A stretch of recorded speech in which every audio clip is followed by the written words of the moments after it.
vez, boa noite a todos, graça e paz do Senhor Jesus ao seu coração. Você que nos acompanha através da gravação desse vídeo ou através do áudio, que Deus abençoe muito a sua vida. Nós somos a Igreja do Senhor Jesus, localizada na cidade de Serquilho, Igreja Presbiteriana do Brasil, na rua Princesa Isabel, número 150, Jardim Esplanada. Venha nos conhecer, vai ser um prazer imenso recepcioná-lo aqui, tá bom? Eu quero convidá-lo a abrir a sua Bíblia, por favor. Você pode abrir a sua Bíblia impressa ou a Bíblia aí no aplicativo do celular, ou acompanhar a projeção que está acontecendo. Salmo de número 73.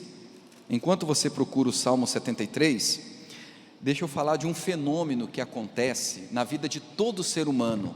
Isso é explicado pela neurociência. Chega uma etapa, um período, uma idade em que o nosso cérebro começa a negar a realidade de que o tempo está passando. Normalmente é aos 40 anos. Quando chega ali por volta dos 40, o cérebro começa a negar que o tempo está passando. Algumas pessoas acabam vivenciando isso um pouco mais precocemente e outros um pouco mais tardiamente. Mas qual que é o efeito dessa negação? O cérebro começa a tentar provar para ele mesmo que o tempo não passou.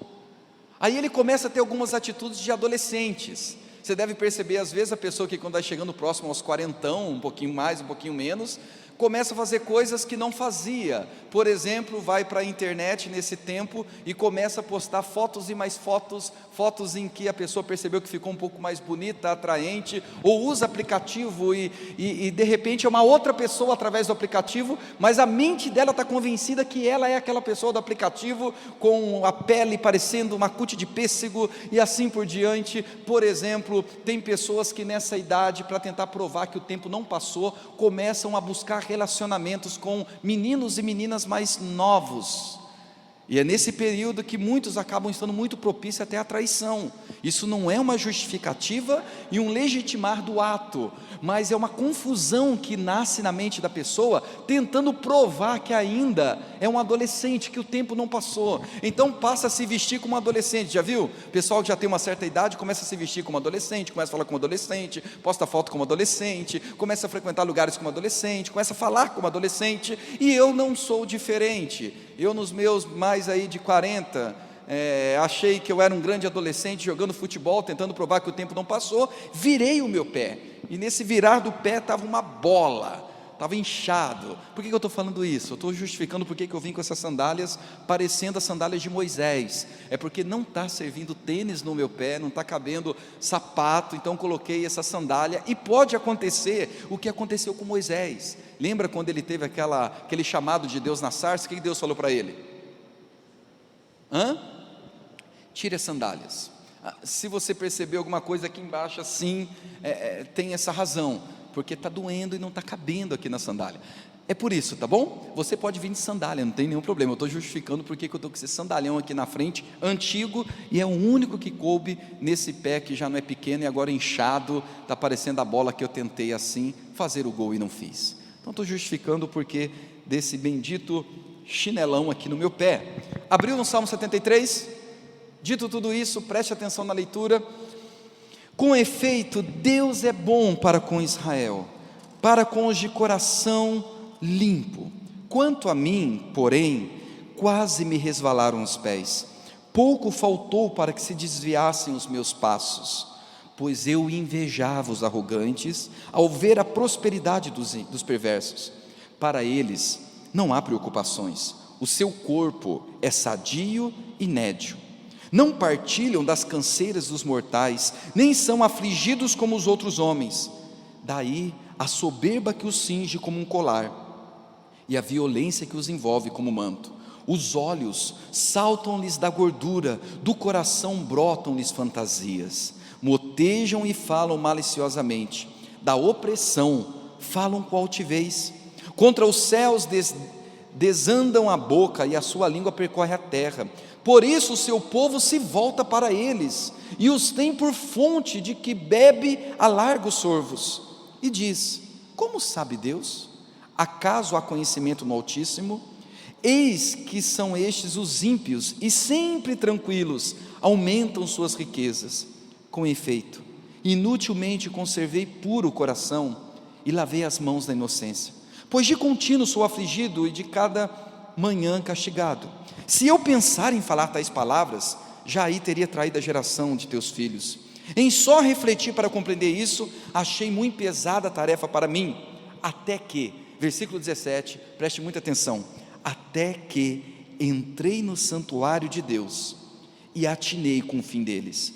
Tu certamente os pões em lugares escorregadios e os fazes cair na destruição, como ficam de súbitos assolados, totalmente aniquilados de terror, como ao sonho quando se acorda, assim ao Senhor despertares e desprezarás a imagem deles. Quando o coração se me amargou e as entranhas se me comoveram, eu estava embrutecido e ignorante, era como irracional a tua presença. Todavia, estou sempre contigo, tu me seguras pela minha mão direita, tu me guias com o teu conselho e depois me recebes na glória. Quem mais tenho eu no céu? Não há outro em quem eu me compraza na terra. Ainda que a minha carne e o meu coração desfaleçam, Deus é a fortaleza do meu coração e a minha herança para sempre. Os que se afastam de ti, eis que perecem. Tu destróis todos os que são infiéis para contigo. Quanto a mim, bom é estar junto a Deus. No Senhor Deus ponho o meu refúgio para proclamar todos os seus feitos. 28 versículos, eu vou explicar um pouquinho o que eu acabei de ler. Antes, vamos pedir para que o próprio Deus, pela ação do Espírito Santo, faça com que possamos entender a palavra, e não apenas entendê-la, mas que do intelecto desça para o coração, gerando em nós transformações. Vamos fazer isso? Feche seus olhos mais uma vez, ou com os olhos abertos, fique à vontade, mas peça para que Deus fale com você, não o que você quer ouvir, mas o que você precisa ouvir. Senhor, neste momento nós acabamos de ler a Tua palavra, apesar de ter sido escrita tanto tempo atrás, nós reconhecemos que ela pode ter uma atualidade, que ela gera transformações no presente, porque ela é viva, e quem vive a palavra é o Teu Espírito Santo. Então nós pedimos em nome de Jesus, faz isso acontecer em nós. O Senhor conhece a realidade de cada um, a começar pela minha. Fale ao nosso coração, em nome de Cristo Jesus, amém, amém. Muito bem, esse salmo, o Salmo 73, ele abre o chamado livro 3 dos Salmos. Deixa eu explicar isso. Nós temos 150 salmos escritos na Bíblia. Os organizadores dividiram, e eles foram escritos em 5 compêndios, em 5 grandes livros, os 150 salmos. Para quê? Para que cada bloco 1, 2, 3, 4 e 5, correspondessem aos 5 primeiros livros da Bíblia. E esse salmo que nós lemos, é um salmo que inaugura o 3º livro salmídico, ou seja, correspondente ao 3º livro da Bíblia. Qual que é o 3º livro da Bíblia? Gênesis, Êxodo, Levítico. O que o livro de Levítico nos ensina? Fala a respeito de um povo, ou uma tribo, que foi separada para ser sacerdotes diante do Deus Altíssimo, diante de Deus e para com o povo. Como que isso acontece? Através de rituais, de sacrifícios. Quando você começa a ler o livro de Levítico, lá está ensinando esse povo na antiguidade como adorar a Deus, como criar rituais, que significava algo muito maior que estava por vir.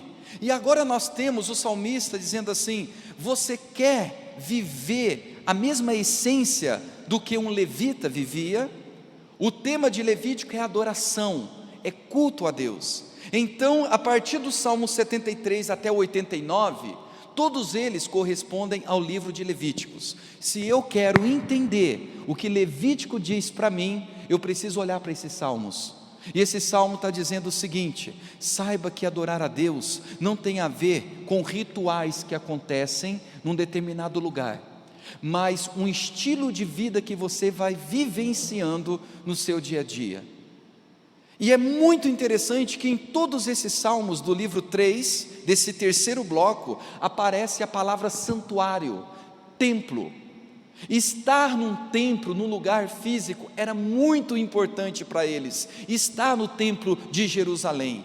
E olha que interessante, até tempos passados, nós falávamos muito para a igreja: saiba que o culto, a adoração, não é apenas no domingo pela manhã, no domingo à noite.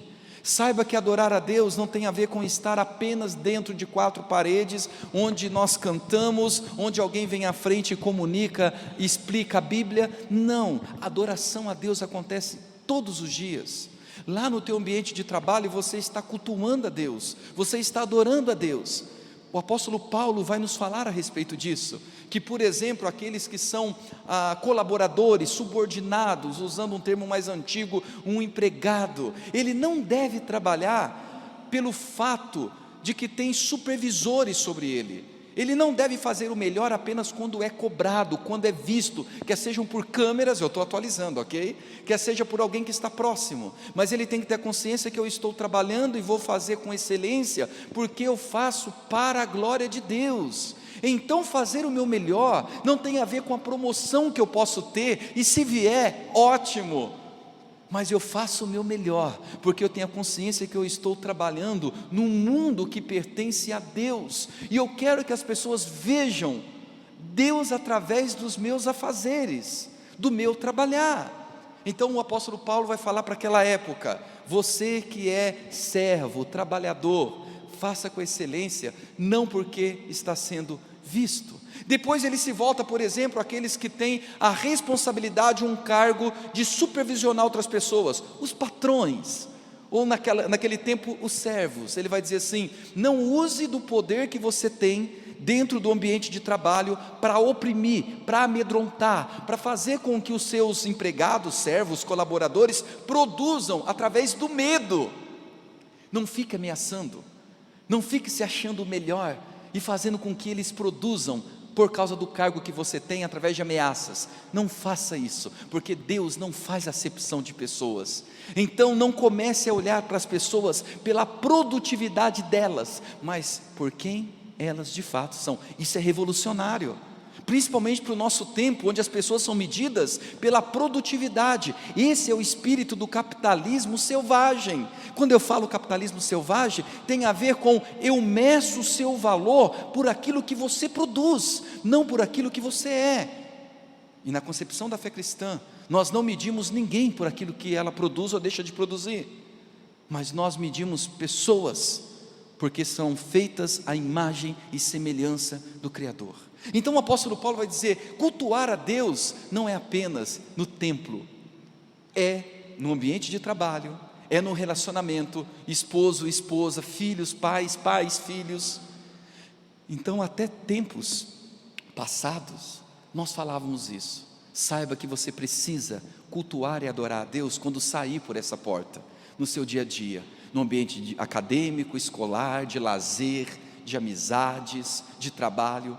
Só que agora nós estamos vivendo um novo momento, em que precisamos retomar aquilo que o salmista tanto enfatiza, que não é apenas no dia a dia, mas também no lugar físico, na igreja. Nós temos um movimento extremamente danoso para a história da igreja evangélica no Brasil, que são os chamados desigrejados. É até um termo contraditório em si, ou seja, não, eu tenho o meu relacionamento com Deus, minha intimidade com Deus, mesmo que eu não tenha nenhum relacionamento com uma igreja local. Lá em casa eu faço as minhas orações, de vez em quando a gente se reúne, canta, louva, mas eu não tenho compromisso com a igreja local. Saiba que é impossível viver uma fé saudável sem estar conectado a uma igreja local, a um povo, onde você tem horário, onde você tem um espaço geográfico para estar, para aprender, para ensinar, para compartilhar do que nós estamos fazendo aqui. E infelizmente esse movimento dos desigrejados, que nasce no contexto da fé evangélica, boa parte são pessoas que criam seus conflitos com a liderança, com o jeito de ser da igreja. Abre uma igreja aqui, abre outra lá, fecha aqui, fecha acolá, e faz esse fuá todo.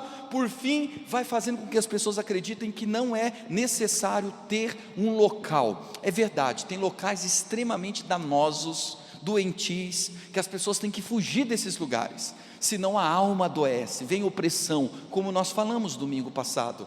Mas existem lugares saudáveis, E nós queremos ser um lugar saudável desse. Por que eu estou falando isso para você? Porque quando nós lemos o Salmo 73, houve uma reviravolta na vida do salmista, no versículo que eu pedi para que vocês se atentassem, quando ele diz, versículo 17, até que entrei no santuário de Deus, tudo mudou em mim.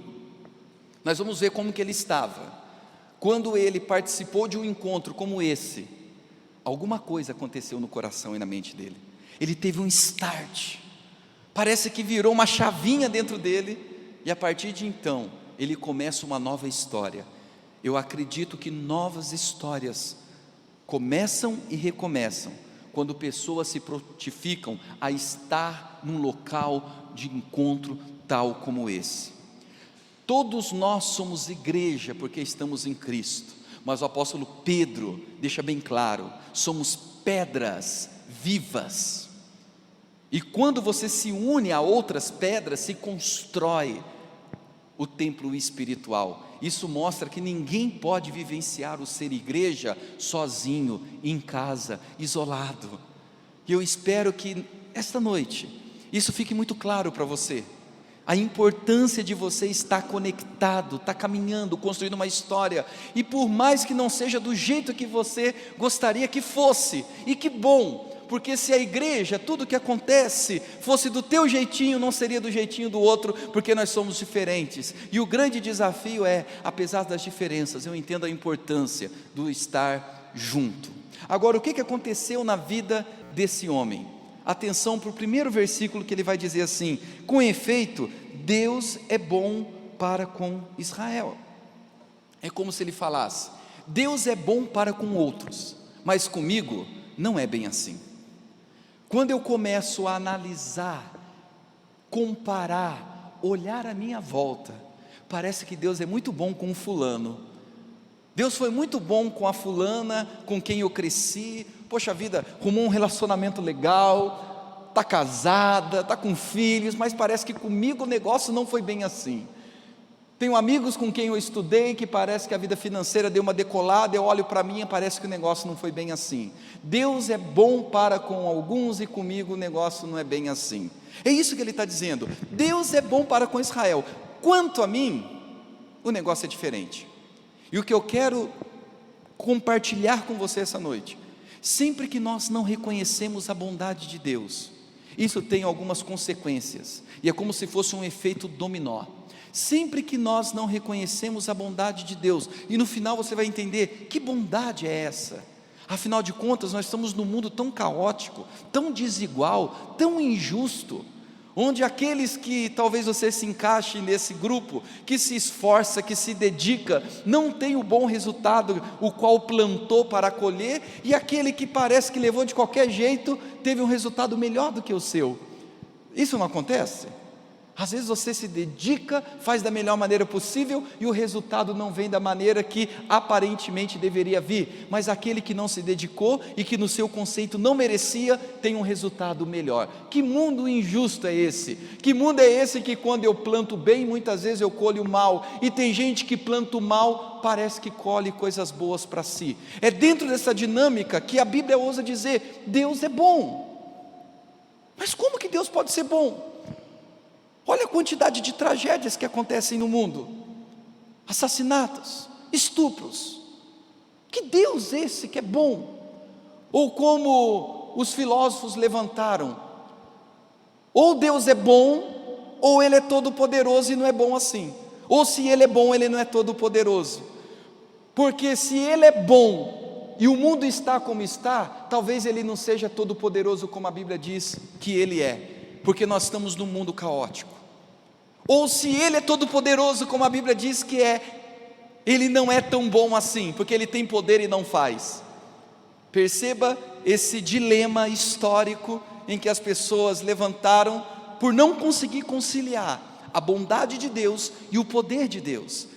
Mas saiba que a bondade de Deus está emprestada para todo ser humano na face da terra, porque só é possível existir porque Deus na sua bondade mantém qualquer pessoa na existência. Agora, o que a pessoa faz com a oportunidade bondosa de Deus ao administrar a sua vida, é uma outra história.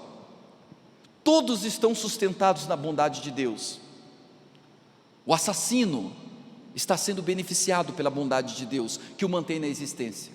Mas um dia ele vai ter que prestar contas, porque a bondade de Deus que o manteve na existência, ele usou para tirar a existência de outras pessoas. Nós temos o costume de transferir para Deus aquilo que é nossa responsabilidade, como nós administramos a vida que Deus nos deu, e aí nós começamos a nos perguntar, onde Deus está em meio a tudo isso? A pergunta é, onde aqueles que também são mantidos pela bondade, estavam e estão em meio a tudo isso? Então no primeiro momento esse salmista vai não reconhecer a bondade de Deus para com a vida dele, e sempre que não se reconhece a bondade de Deus sobre a vida, o efeito dominó acontece, uma peça vai derrubando a outra, e vamos ver agora rapidamente como isso acontece. A primeira coisa, ele vai dizer, quanto a mim, porém, quase me resvalaram os pés, pouco faltou para que desviasse os meus passos. Sabe o que acontece com um homem e uma mulher que não reconhece a bondade de Deus? Primeira coisa, cai numa instabilidade do viver. A vida é muito instável, é cheio de altos e baixos, e não necessariamente por mudanças nas circunstâncias, mas dentro dessa pessoa há uma grande instabilidade, e ela não entende porque ela é tão desequilibrada, porque ela está tão desviando do propósito do existir, porque que a vida pende para um lado e para o outro de uma maneira tão absurda e assustadora. Quem não reconhece a bondade de Deus fica desestabilizado, perde essa estrutura, perde o chão, fica desequilibrado. Talvez você esteja sendo uma pessoa desequilibrada, porque você não reconhece a bondade de Deus. Todo desequilíbrio em todos os sentidos da sua vida, você não entende, porque você age de maneira tão desequilibrada no seu relacionamento, na sua vida financeira, na sua vida conjugal, com seus filhos, com seus pais, você não entende esse desequilíbrio. E a Bíblia nos fala que quando nós não reconhecemos a ação bondosa de um Deus, o desequilíbrio vem, porque Deus na sua bondade é o eixo. Quando você perde o eixo, você fica sem referencial, e aí vem a instabilidade. O que mais aconteceu na vida desse homem? Versículo 3, pois eu invejava os arrogantes. Quando nós não reconhecemos a bondade de Deus, sabe o que acontece? Nós começamos a nos comparar com pessoas à nossa volta, e a inveja toma conta do coração. O que é inveja? A palavra inveja nasce num contexto grego, em que a junção de dois termos, que é um prefixo de negação, com o ver. Inveja, não ver, eu não quero ver. Inveja é quando você olha à sua volta e não quer ver o que está acontecendo na vida do outro, porque você acha que você merecia aquilo que o outro tem. Isso é ser um invejoso.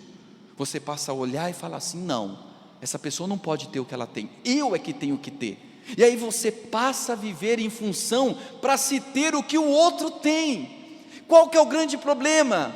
É que você menospreza e despreza o que tem. Talvez você seja uma pessoa que vive impulsionado por aquilo que o outro tem. E nós vivemos um tempo em que a mídia nos convence disso, que você precisa ter determinadas coisas para ter sentido na caminhada. Isso vai gerando um espírito de inveja, de competição, e consequentemente menosprezo e desprezo por quem você é e aquilo que você possui. Quantos aqui talvez não estão vivendo aflitos pelo fato de serem invejosos com a condição financeira do outro, com o que o outro veste ou deixa de vestir, com os lugares que o outro frequenta?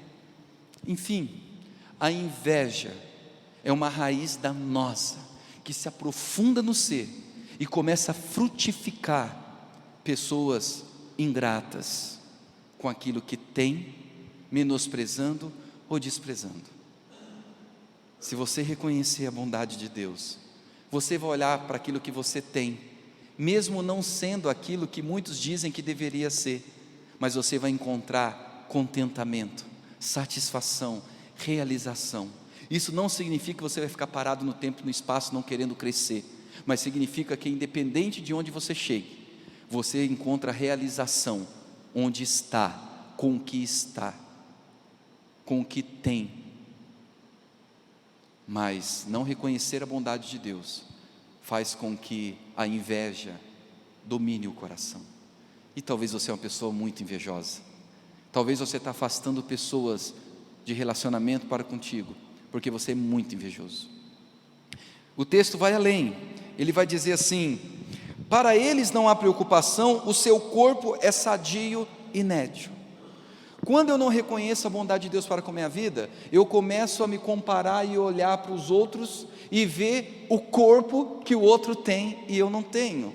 Perceba como a nossa geração, por não reconhecer a bondade de Deus, caiu numa grande armadilha, que é o apelo compulsivo da estética. Nada contra fazer uma academia, nada contra se você quiser colocar um botox aqui a colar, mas o que eu estou dizendo é que a partir do momento que você faz isso, porque você está olhando à sua volta e está dizendo o seguinte: eles são melhores do que eu, o corpo dele ou dela é melhor do que o meu, e eu não posso permanecer assim, a não ser que seja por questões de saúde, aí você não pode mesmo se acomodar, mas aqui a questão é o comparativo de quem o outro é. Quando nós não reconhecemos a bondade de Deus, a gente não consegue ser feliz, grato com o corpo que possui. A gente fica condicionando um estado de alegria, de gratidão, se eu tiver o cabelo de tal jeito. Detalhe, gente, principalmente as mulheres aqui, e os homens também, eu não estou falando que você não deva se cuidar, não deva procurar um centro estético, não é nada se vestir bem, não é nada disso, mas quando você atribui valor a alguém ou a si, apenas quando isso muda em você, você está caindo numa armadilha. Não reconhecer a bondade de Deus é olhar no espelho e entrar em conflito, em depressão, em ansiedade, em uma inquietação, dizendo: quem eu sou, eu não deveria ser, por isso que eu sou infeliz. Você precisa restabelecer a paz com quem você é. Qualquer mudança saudável só acontece quando você parte de uma gratidão por quem você é. Você já viu? Eu já passei por isso também. Você vai e fala: não, eu quero aquela mudança rápida, avassaladora, imediata. Aí você faz um tanto de coisa para ter determinada mudança. Quanto tempo isso dura? Sabe por que não dura? Sabe por que é tão condicional e a curto prazo de tempo tudo volta como era? Porque você parte de uma ingratidão de quem você é hoje. Você fica pensando: não, se meu corpo não for diferente do corpo que eu tenho, não dá para ser feliz, não dá para ser amado, não dá para amar. E aí você fica desesperado por mudança, e começa a entrar numa espécie de uma bolha, para tentar mudar, e aquilo não se mantém, e aí você vai vivendo. Lembra da síndrome que eu falei do início? Quando chega nos 40, tem gente que vive isso precocemente, outros vivem tardiamente. Uns chamam de idade da loba, idade do lobo. São pessoas que estão tentando provar a todo momento para alguém que é algo, comparando. Talvez essa noite seja a noite de você reconhecer a bondade de Deus e falar assim: Deus, muito obrigado por quem eu sou, pela cor da minha pele, pelo cabelo que eu tenho, pelos olhos que eu tenho, pelo corpo formado que eu tenho. Qualquer melhoria que seja saudável, que seja para um bem-estar, mas que não seja por um frenesi, por um desespero, por um atribuir valor a mim, se eu tiver essa mudança, ou um valor para alguém, se for conforme o padrão. É isso que está acontecendo com esse homem. Ele está dizendo: o corpo deles é melhor que o meu. Ele vai continuar falando: não partilham das canseiras, daí a soberba que o cinge como um colar. Ele passa a olhar a soberba dos outros e fala assim: puxa vida, eles são belos até no jeito soberbo de ser. E para complicar, ele vai falar no versículo 7, ele percebe até a gordura nos olhos. Naquele tempo era sinônimo de ser saudável. Hoje em dia, o que é? Bolsa, olheira, né? Sei lá, e vem várias coisas para tentar tirar. Versículo 8: motejam e falam maliciosamente, da opressão falam com altivez. Sabe o que ele está dizendo aqui? Que essas pessoas que não reconhecem a bondade de Deus, ele está sendo tentado a isso, são aqueles que geram opressão sobre o outro e celebra e comemora. A gente vê muito isso no cenário político, né? Que de repente alguém filmou gravou pessoas comemorando o golpe bem sucedido que foi aplicado. Homens, por exemplo, que quando se reúnem para ficar falando das meninas que pegou, que namorou, que fez e aconteceu, usando-as como troféu de conquista. Pessoas que oprimiram, que destruíram histórias, que destruíram sonhos, que fizeram com que de repente mulheres se afundassem num sentimento, num complexo de inferioridade, falam maliciosamente sobre isso e celebram. Às vezes eu percebo isso em cenários de amigos, num contexto de um futebol, eu vejo comentários do que foi feito e celebrando aquilo, eu fico pensando, meu Deus do céu, como é necessário um coração desse ser bem resolvido, para parar de tentar provar para o outro que é bonito, que é belo, falando e expondo outras pessoas. O salmista está falando isso, que quem não reconhece a bondade de Deus, vive assim, contando vantagem sobre as vantagens que tira sobre o outro de maneira injusta. Aí ele vai continuar, ele vai dizer assim: por isso, versículo 10, o seu povo se volta para eles e os tem por fonte de quem bebe a largos sorvos. Ou seja, as pessoas admiram esse tipo de gente, eles se tornam celebridades na mídia, eles são aplaudidos, eles se colocam como modelos a serem copiados. Ninguém quer olhar para mim, mas olham para eles, que são desse jeito.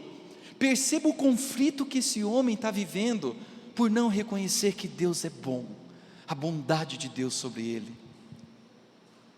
E aí ele vai continuar, falando que essas pessoas, versículo 12, aumentam suas riquezas. Quem não reconhece a bondade de Deus, fica muito incomodado com o crescimento do outro. E aqui nesse caso, não estou entrando em mérito e demérito, se o crescimento é legítimo ou não, justo ou não. A questão é, ver o outro crescendo, se enriquecendo, passa a ser um incômodo para o coração. Tudo porque não reconhece a bondade de Deus. E aí ele começa a falar no versículo 13: com efeito inutilmente conservei puro o meu coração e lavei as minhas mãos na inocência. Sabe qual a conclusão que ele está chegando? Não valeu a pena servir a Deus, não valeu a pena esse negócio de igreja, não valeu a pena esse negócio de olhar para a Bíblia e perguntar o que Deus vê como vida, como princípio. Não valeu a pena os encontros que eu tive, as orações, não valeu a pena fugir do pecado, porque a minha vida não é tão boa quanto a dessas outras pessoas que fazem o mal. Talvez você seja uma dessas pessoas que tem pensado, não vale a pena caminhar, não vale a pena estar compromissado com Deus, a minha vida continua tão estranha, tão diferente do que eu gostaria que estivesse. Mas o que me chama a atenção é que tudo muda dentro dele, principalmente com o versículo 17, até que entrei no santuário de Deus. Preste atenção nisso, estou caminhando para o fim da mensagem. Quando ele adentra num lugar como esse, não é que a situação ao redor, a circunstância mudara, mas aqui mudou. Eu quero que você entenda essa noite, que talvez você está esperando que algumas coisas mudem ao seu redor. Você está condicionando o ser feliz, essa palavra é tão complicada, mas vou usá-la, o ser feliz, com a mudança de alguém ao seu redor. Ele está falando de coisas ao redor, mas agora quando ele adentra no santuário, não é mais as coisas mudarem, não é mais pessoas mudarem, mas é dentro dele algo mudou. Saiba que aquilo que talvez você está esperando e até pedindo para Deus para que mude ao seu redor, se não mudar aqui dentro, aí dentro, nenhuma mudança externa passa a valer a pena, porque a insatisfação, o descontentamento volta.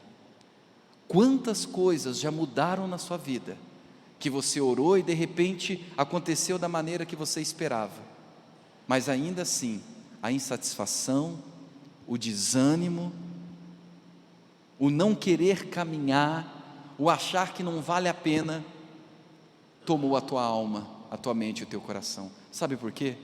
Porque no lugar que deveria ter mudanças, não houve, que é aqui dentro. E isso está acontecendo com ele. Quando eu adentrei, algo mudou dentro de mim. E aqui eu não estou falando em você olhar por um outro ângulo a situação, não estou falando para você mudar a sua perspectiva, porque se eu dissesse isso seria uma autoajuda, e aí eu falaria para você, não me ouça, porque a Bíblia não é um livro de autoajuda. Vai ouvir Augusto Cury, que fala muito bem sobre ajuda, e tem muita coisa boa, mas o Evangelho não fala sobre você olhar a situação por outro ângulo, ele fala de um milagre que acontece no interior, e de fato as coisas mudam, de dentro para fora. Tem muita coisa que já mudou na sua vida e você não tem saboreado, porque tem coisas aí dentro que ainda não mudou. Pode mudar tudo, que se não mudar aqui, nada vai adiantar. E aí ele começa a dizer, como ele ainda estava, ele agora vai atinar para o fim dessas pessoas.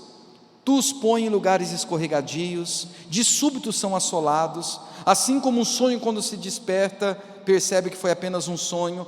Quem vive essa realidade, vive uma grande ilusão, é uma ilusão o que vive, não existe nada de concreto, é tudo muito frágil.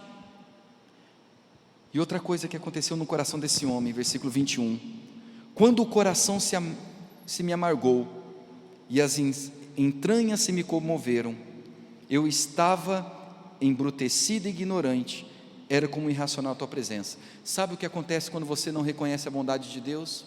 A primeira coisa, a tua alma, o teu coração se amargam, você se torna uma pessoa azeda, amarga, nada mais tem sabor, por mais saboroso que seja. Coisas boas quando acontecem, você não consegue celebrar, você não consegue se alegrar, porque a tua alma está azeda, a tua alma está amarga. E pior do que ter uma alma azeda, amarga, esse azedume do coração, é que isso passa para outras pessoas. Hebreus vai dizer isso, cuidado com a raiz de amargura, que brotando, além de danificar quem você é, contamina outras pessoas. O problema do teu azedume, da tua alma amarga, dessa vida amargurada, não é apenas uma autodestruição, você está destruindo vidas ao seu redor. E é isso que ele está dizendo, eu sou uma pessoa tão azeda, tão amargurada, que não há sabor em nada para mim. Você já viu pessoas assim? Ou de repente você é alguém assim? Nada tem sabor, por mais saboroso que seja. Conversando com alguns amigos que estão vivendo o contexto da Covid, eu nem precisaria conversar com eles, porque os noticiários estão aí. Um dos principais sintomas é a perda do paladar. Come-se e não sente sabor, não sente gosto. Imagine só uma vida assim, você saboreando os pratos mais deliciosos, por serem deliciosos, mas você não sentir o sabor, perder o paladar, perder o olfato. Afinal de contas a gente come também pelo olfato. Uma alma amargurada perde o paladar pelas coisas. Aquilo que outrora era saboroso deixou de ser agora. Ele vai falar embrutecido. Sabe o que é uma pessoa embrutecida? É uma pessoa bruta, e não apenas que teve um ato de brutalidade, mas é alguém que está se tornando um bruto no passar do tempo. Qualquer coisinha dá um coice, qualquer coisinha xinga, agride, é violento, é impaciente, está embrutecido. Qualquer coisa faz a pessoa sair da casinha, qualquer coisa faz descer a lenha, falar, aprontar, está embrutecido, diz o texto, está ignorante. A ignorância na relação com o outro, e a ignorância no próprio conhecer das coisas. Ela se acha tão boa, tão esperta, tão inteligente, ninguém tem nada de bom para ensiná-la. E aí ele vai dizer, eu estava sendo irracional à tua presença, no versículo 22, mas ele termina dizendo, todavia, estou sempre contigo. Tu me seguras pela mão direita, tu me guias com o teu conselho e depois me recebes na glória. Essa chavinha que mudou nele quando ele adentrou no templo, fez com que ele percebesse que ele tem um Deus presente, que o Novo Testamento vai chamar de Emanuel, o Deus conosco, o Jesus que caminha, o Jesus que não desampara, mesmo quando toda circunstância está adversa. Deus está me sustentando nessa história. Há uma bondade acontecendo, apesar de toda maldade à minha volta. Ele é quem é o meu conselheiro, e Ele me recebe na glória. Ou seja, eu já transcendi o tempo e o espaço, porque ele vai citar agora as palavras de Jó: ainda que a minha carne e o meu coração desfaleçam, Deus é a fortaleza do meu coração. Não há outro em quem eu me compraza na terra e quem eu tenho no céu, disse o versículo 25. Sabe o que aconteceu nesse homem depois que ele entrou na igreja, no templo, e algo aconteceu dentro dele? Ele trata tudo como algo relativizado, passageiro, breve, que você pode ter e amanhã não tem. Mas o mais importante na concepção dele é quem ele tem no céu, quem ele é no céu, para onde ele está indo, e que tem implicações na terra. Não existe nada mais precioso nessa terra do que aquilo que eu tenho no céu, aquele que me possui no céu. E diante disso ele fala: ainda que a minha carne e o meu coração desfaleçam. Sabe o que ele está dizendo aqui? A possibilidade da morte por uma enfermidade. Talvez a minha carne desfaleça, o meu corpo definhe, talvez eu sofra por uma enfermidade, talvez eu morra por causa de uma enfermidade, todavia o meu coração está guardado num lugar que ninguém pode adentrar e nada pode me tirar dessa realidade. Deus é a minha fortaleza e meu coração está guardado nele. A possibilidade disso acontecer não me amedronta, eu sou livre do medo da morte, eu sou livre de tudo isso que pode tirar uma caminhada que vale a pena. E aí ele continua dizendo: mas quem se afasta de ti, quem não reconhece a tua bondade, se destrói e é destruído. Quanto a mim, bom é estar junto a Deus, no Senhor Deus põe o meu refúgio, para proclamar todos os seus feitos. Sabe qual que é a bondade que nunca deixa de acontecer? Eu falei sobre uma bondade que Deus empresta a todo ser humano. Como o ser humano usa essa bondade é uma outra história. Se ele usa a vida para oprimir outras vidas, um dia ele vai prestar contas. Mas além dessa bondade, que é chamada de graça comum, existe uma bondade de uma graça especial para aqueles que foram encontrados pelo Filho do seu amor, Jesus. É o que Romanos capítulo 8 vai dizer: sabemos que todas as coisas cooperam para o bem daqueles que amam a Deus, são chamados segundo o seu propósito. Mas ainda não respondi: que bem é esse? Que bondade é essa? Vai dizer o próximo versículo: a todos quantos os conheceram, os predestinara para serem conforme a imagem do seu Filho. Sabe qual é a maior bondade de Deus para com você e para comigo? É sermos parecidos com Jesus. Não tem bondade maior do que essa, não tem bem maior do que esse. Qualquer coisa que você conquiste, qualquer coisa que você tenha, não se compara à maior bondade de Deus, que é pegar um ser humano como você e eu, totalmente desconfigurado e perdidos nas suas oscilações, nos seus desvios, nas suas loucuras, nos seus desequilíbrios, nas suas invejas, nas suas esquizofrenias do ser, e transformar em alguém parecido com Jesus. Não tem bondade maior do que essa. Deus poderia ter te entregue à perdição da própria corrupção de quem você é e de quem eu sou, mas em Cristo nós estamos experimentando da maior bondade da parte de Deus, sermos parecidos com Jesus. Por isso que tudo coopera para o bem, tudo, tudo. Por isso que a gente consegue dar graça por todas as coisas, porque Deus é bom o tempo todo. Deus é bom, e essa bondade é a vida que Ele nos empresta. E a bondade maior é sermos parecidos com Jesus a cada dia. Você perdeu alguma coisa? Saiba que, apesar da perda, o propósito de Deus em fazer com que até essa perda coopere para o bem maior, a bondade maior que poderia acontecer com você, está acontecendo. Isso é olhar para os desencontros e desencontros, sabores e dissabores da vida, e falar: Deus continua sendo bom. Deus continua sendo bom. Eu perdi muito, eu chorei muito, eu não tenho aquilo que eu gostaria de ter, e que por um momento eu me convenci que eu deveria ter, para ter sentido a caminhada. Eu continuo não tendo, mas eu reconheço a bondade de Deus, e alguma coisa mudou em mim de uma tal maneira, que ainda que nada mude ao meu redor, onde deveria mudar, mudou, está aqui.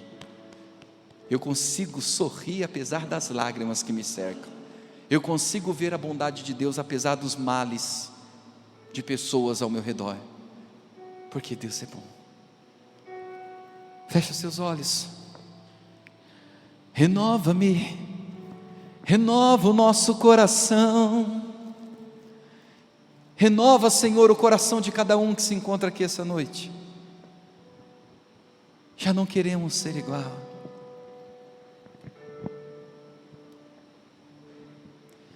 Renova-me, Senhor Jesus. Já não quero ser igual. Renova-me, Senhor Jesus. Põe em mim teu coração, porque tudo que há dentro de mim necessita ser mudado, Senhor, porque tudo que há dentro do meu coração necessita mais de ti. Olha aqui para mim. Talvez num determinado momento você parou de reconhecer a bondade de Deus pelo mal que te fizeram.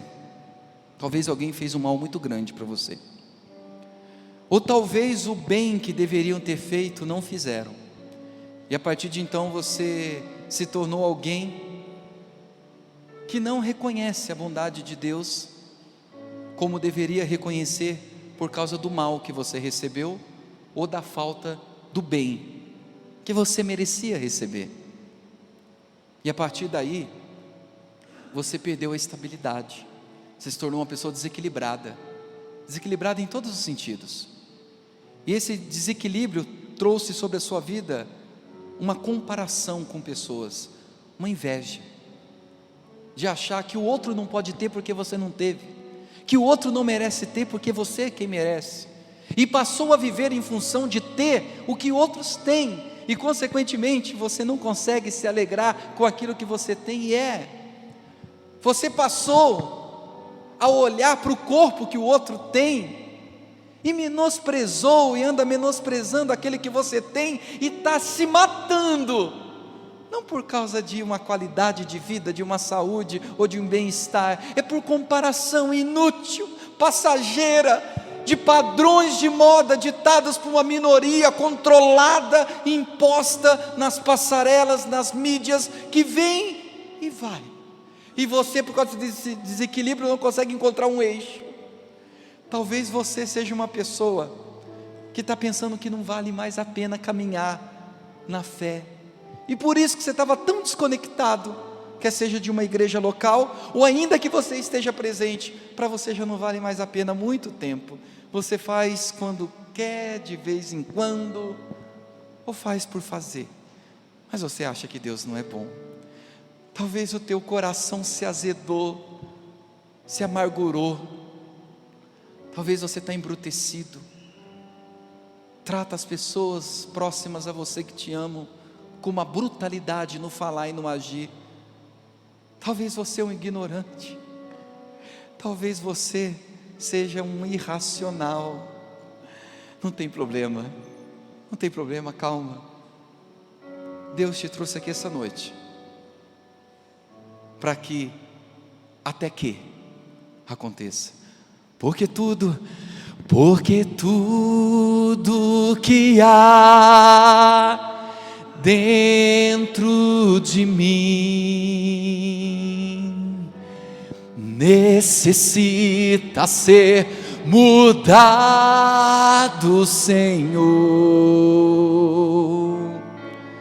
porque tudo que há dentro do meu coração necessita mais de ti.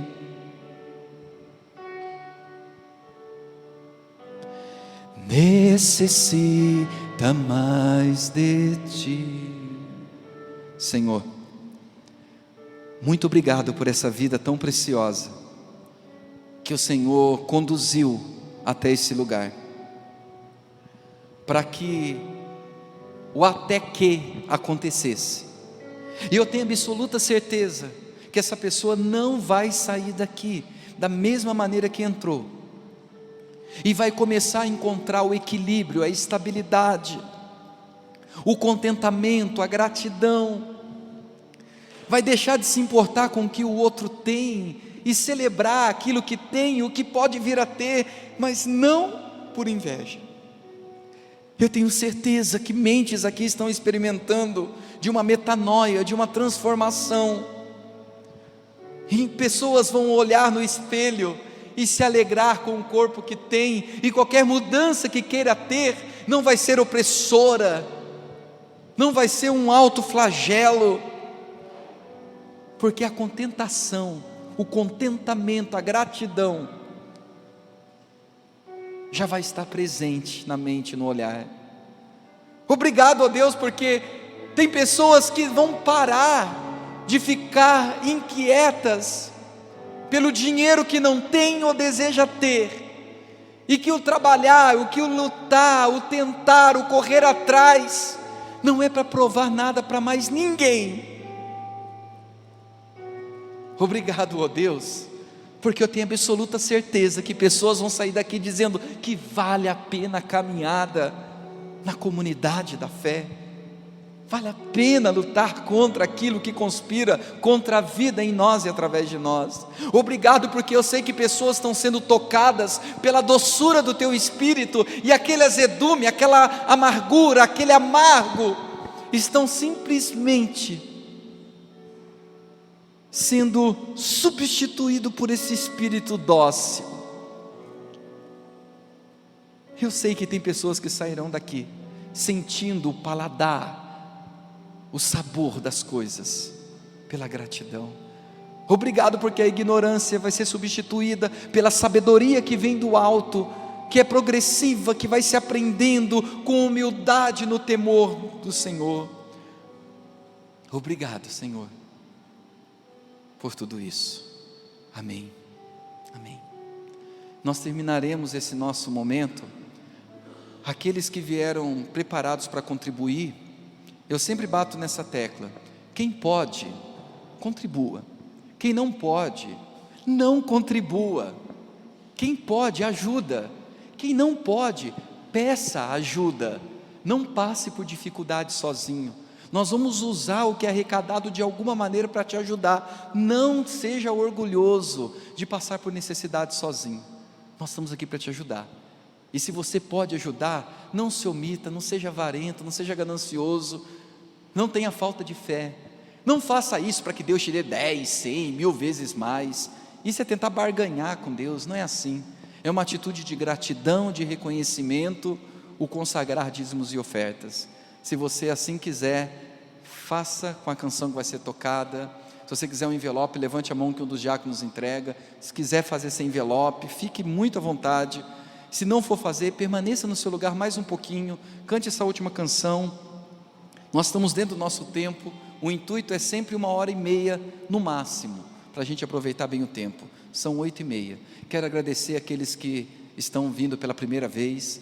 Volte, por favor, outras vezes. Eu vou estar à porta para pegar a fichinha com você, para poder mandar uma mensagem, me colocar à disposição caso você queira assim conversar.